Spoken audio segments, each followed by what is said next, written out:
What's up YouTube, my name's Will, we're back again with Ben's van today. We're going to be showing you guys how to remove and paint this wing mirror cover on the Caddy. The reason for this is because Ben actually got hit and runned, if that's even the past tense of that, and your man just took out his entire side mirror. And we're not going through the hassle of getting it repainted properly again and spending more money, so we're going to show you guys how to do this yourselves. We're going to take it off, paint it, show you guys all the prep, all the how you have to prime it, paint it, everything like that, everything you're going to need. So let's get into this. It's very cold out here, right? So I'm just going to do it really quick. It's very easy to take off a side mirror. So I took out the two Phillips head screws at the bottom, and this plate should just pop out now, and then the front face plate should just pop out as well, and then we should be able to get the back just cover off it then. But that should just pop out like so. It just has these three little clips holding it in, so just be gentle with it when you're pulling it out so they don't snap off, else you won't be able to put it back. After that you should just be able to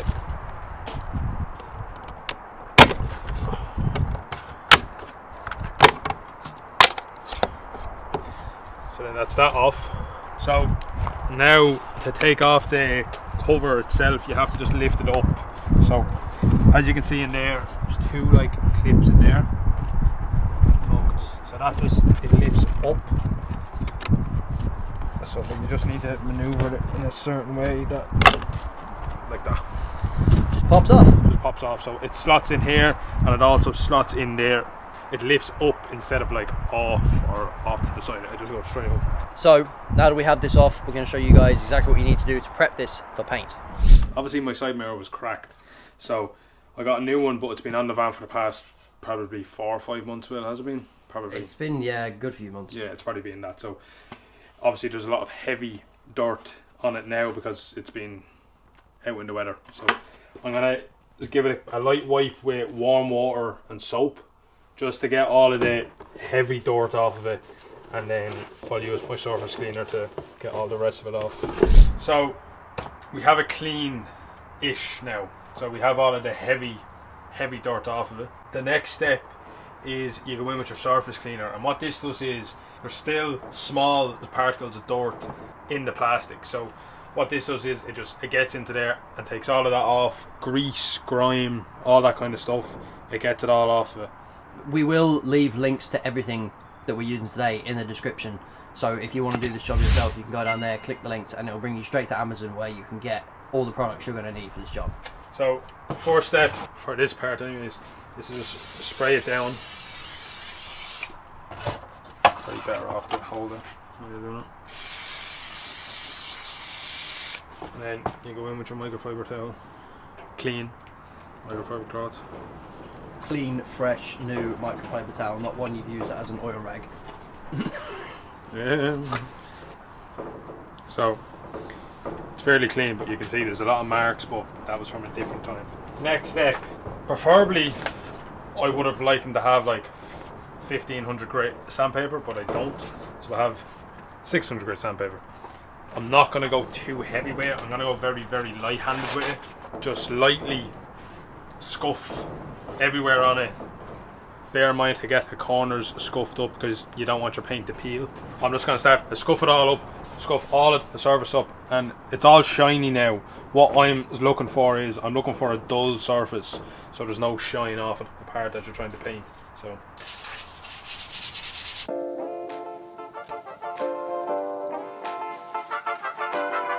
So as you can see, it's scuffed up now. There's no shine off of it. Now obviously, as I said earlier on, I would have rather having 1500 grit, because you can see it's a bit too scraped up. I think you can't feel it with your fingernail or that, so it should be okay. Next step is to go in with your cleaner again, and then after you clean this surface, it'd be ideal to try not to touch the surface that you're trying to paint, because the grease on your hands or anything like that, if you have any sort of dirt on your hand, it will affect the paintwork, the finish of the paintwork. Right, so now that that's clean, right, you obviously you need to get at the edges at the back and all around, and you don't want to just plop it on a bit of cardboard or spray boot that you have. So what I'm choosing to do is get a rock, we're obviously not going to be painting the inside of it, so it's okay to place it like that on the rock, and you have enough room to get around and up and down and underneath all the places that you need to paint without it having to grab it and flip it over and potentially dropping it or like whatever like that. So we made a good point there. We had to flip it around because we have to obviously paint all the hair more than the inside, so I flipped it around so I can see all this part easier than not. So for your primer, obviously this is plastic, so what you need is plastic primer.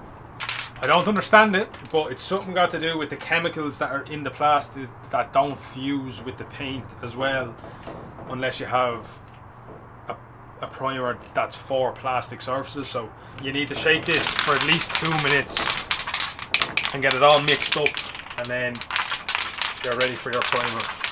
Now that you have your primer shook up, if you have a spray booth or a makeshift spray booth, make sure to just test your primer.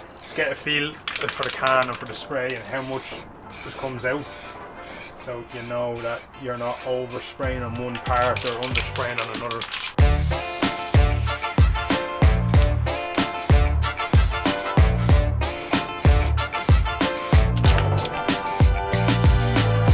So that's your first coat done of primer.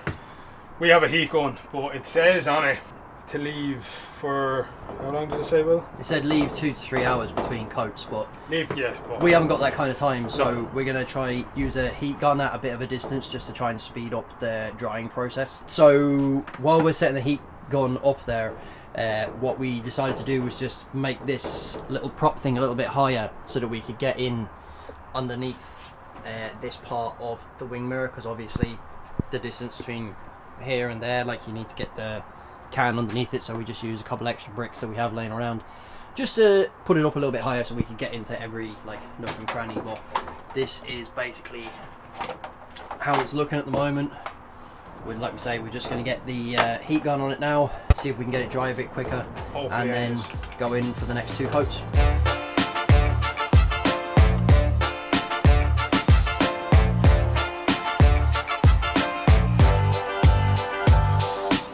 So if you don't have a heat gun, it's not too bad, but just it takes a little bit longer. So what we did was we went over that with the heat gun when we applied a primer, and then we let it sit for 15 minutes just to flash over itself, make sure that it's all cured, and then we go in with the other coat of primer. Now, I know I said in the previous clip that you should do 3 coats of primer, but I'm only going to do 2 just because how much I put on with the first coat. I don't think I need 3 coats.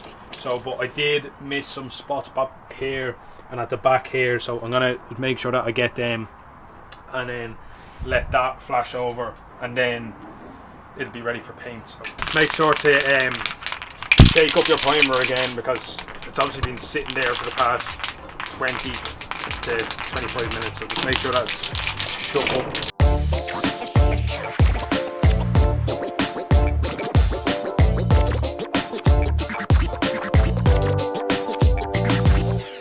Right, so it's been a half an hour, right? So we left the sit for a half an hour. Now it's time for your paint. So what I'm going to do is gloss white paint with my paint code. I went to Halfords and I got this paint code for my van. So what I'm going to do is I'm going to shake this up for 2 minutes, make sure that it's all shook up, and then I'm going to do 1 light coat that, like, you can still see the primer, but it's just a base coat. And then let that dry for 15 minutes, and then we'll do another heavier coating, the first coat, but not as heavy, and then the last coat, you're going to do 3 coats, and then the last coat is going to be heavy with a 50% overlap. So here's your first coat, and then it's going to be 50% overlap. And bear in mind, right, we're not the smartest, but you should really have a respirator on, because the fumes that are in this shed now after me just spraying this paint is horrendous. We forgot to get respirators, but realistically, for safety, you should be wearing respirators. Yeah. In fairness, in the absence of having a respirator, you should really do it in just a well ventilated area, which, like, we're in the shed, so the shed doesn't actually have a door on it. So it's fairly well ventilated, like, and thanks to Storm Aylwin, you can see over there, there is now a hole in the back of the shed. I'll actually put a picture on screen now of what happened to the shed because of the storm, but yeah, it's well ventilated enough, so don't worry about us.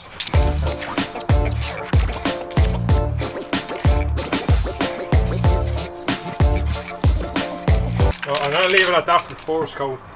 As I was talking about, you can still see the primer underneath the paint. I'm going to let that flash over, and I'll come in with a little bit of a heavier coat next time, and then the last coat's obviously going to be the heaviest coat, which is going to be our last coat of paint. But I'm going to leave that for 15 minutes, and then I'm going to come back. Now we're nearly done drying it with the heat gun here, and I just thought I would say the good thing about having the heat gun as well, other than the fact that it's decreasing the amount of time needed in between coats, it's just basically that actually you don't want to be spraying a cold part. You don't want the thing that you're spraying to be cold. The fact of it actually being warm as we're spraying it will help the adhesion of the paint in the first place. Yeah. So if you don't have a heat gun, there'll be a link in the description of where you can get one. Ben is currently the resident expert on paint, but I'm guessing now after this coat we don't want to see any primer. You want to see a lot more white than it is primer. Now obviously you don't want to see a whole heap of primer, but if you see it a tiny bit, it's not a big deal, because your last coat is going to be the heaviest coat, which is going to cover absolutely everything. So, but the ideal thing is to not see a lot of primer on your second coat.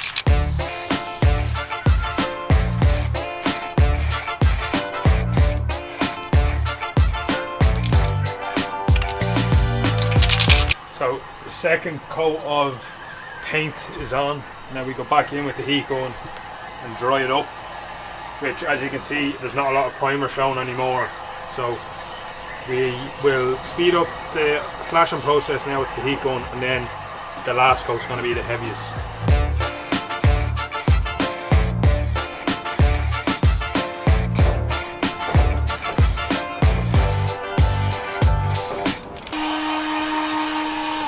So last coat is fully done. There's a few imperfections, but it's a DIY job. It's not like it's not a professional shop job, so I don't mind it. So I'm gonna hurry up the flashing over, or the flashing is process with the heat gun, and then probably I'm just gonna leave this for half an hour to 40 minutes maybe, and then we'll come out and do the clear coat. So we're almost there. So your last step, one of 3 coats of clear coat. So I've been shaking this up already, but shake it up for 2 minutes like your paint, and just move everything out of the way so you don't get clear coat over absolutely everything. Obviously just get a feel for how it sprays, and then when you're confident enough that you know, start spraying. So get your edges first.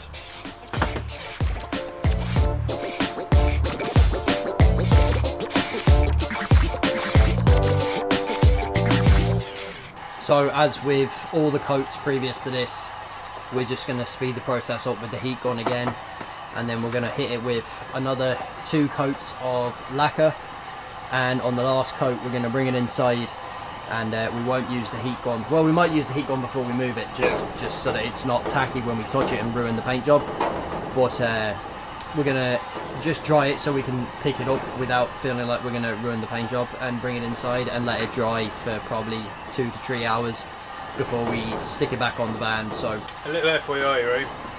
If you are going to paint it in somewhere that's probably not going to be dirty, because there's tiny specks of dirt in this paint, but for me, I don't really care that much. It's way better than having it not white on the van, but there's a little bit of dirt around. It's obviously a shed, it's going to get a bit dirty, but it's the best we can do for the situation that we have.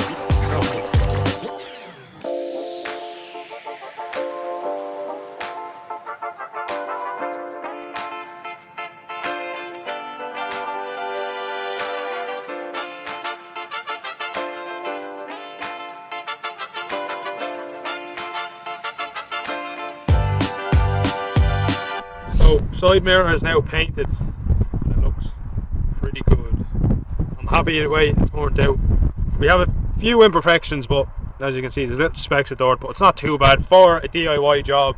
First time ever just painting anything on a car, it's pretty good. So how to get it back on is, as I said earlier on, there's 3 slots here, 1, 2 and then 1 in here. So it corresponds with the 3 clips here, 1, 2 and then inside here is 3, so that just slots in there. So it just slides and sits down on top of it. Just need to line it up, and that's in place now. So then next step is your bottom plate, so with your 2 Phillips heads. It lines up with these 2 screw holes here, little prongs on it, go inside and hook onto the inside of the mirror cap that you're after painting. So that's on now. You have to put the front housing of the mirror on first before you put your actual glass in to feed it through. And there's little clips at the bottom that have to click into it as well, so clicks in and around and then it's all in, and then the last step is to do is click your mirror in. So that's clicked in there now.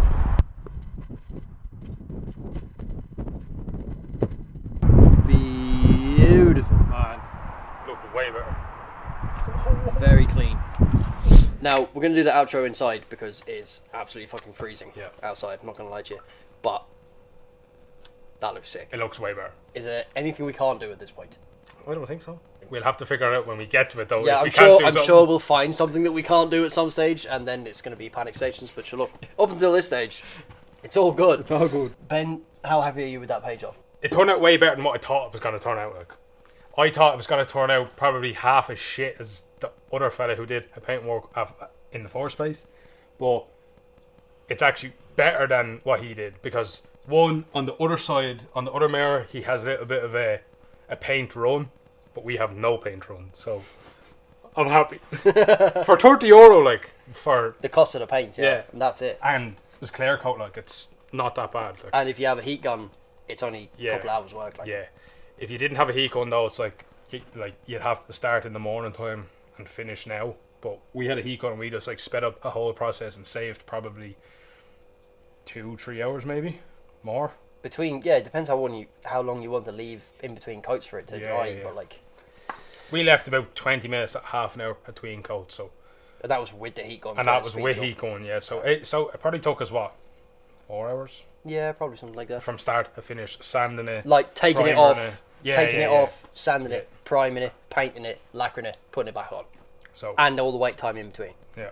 So not too bad. It's not too bad for two fucking morons. Like. Yeah, it colour matches the rest of the van really well, and you can't even tell that it was a rattle can job. No. It looks the dog's bollocks. Yeah. So if this did indeed help you paint your own side mirror, please give the video a like. It really helps out the channel.